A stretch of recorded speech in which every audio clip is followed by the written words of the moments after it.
बाट में भेटिए गेल गे आबला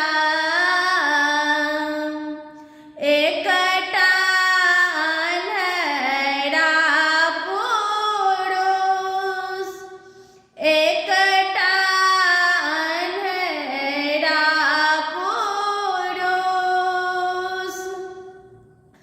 नायना दियैते गे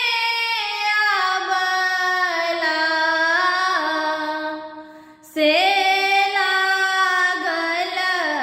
एथी दे से लागल एथी दे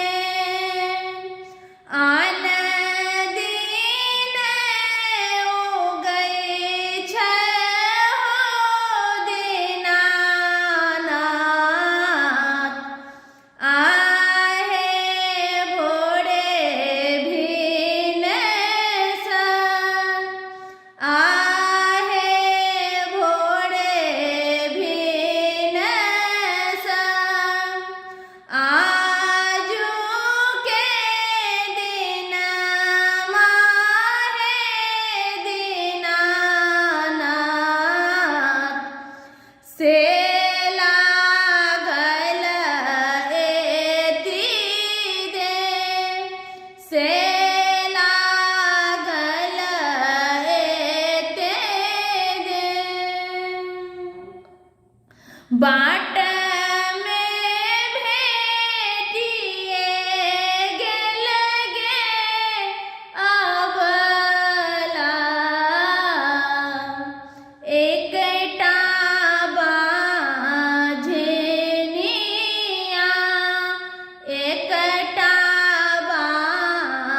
बाझनिया बालक दियैते गे आबला से लागल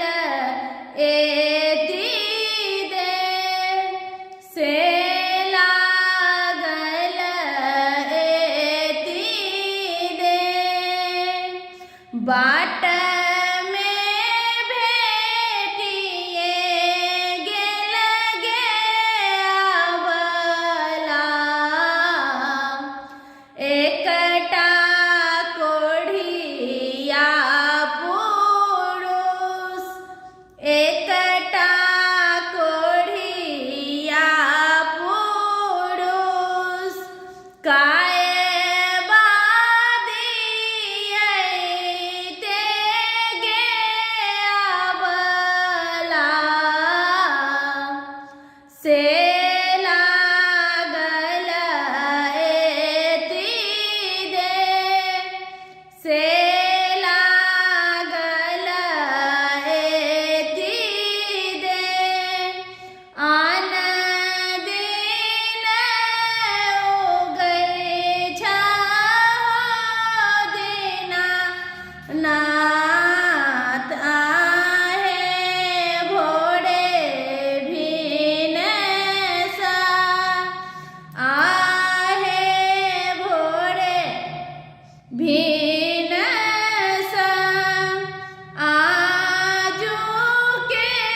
दिन माहे दीनानाथ से लागल एथी दे से लागल एथी दे। धन्यवाद। किछु गलती भेलै तऽ ओकर लेल क्षमा चाहै छी अहाँ सबसँ।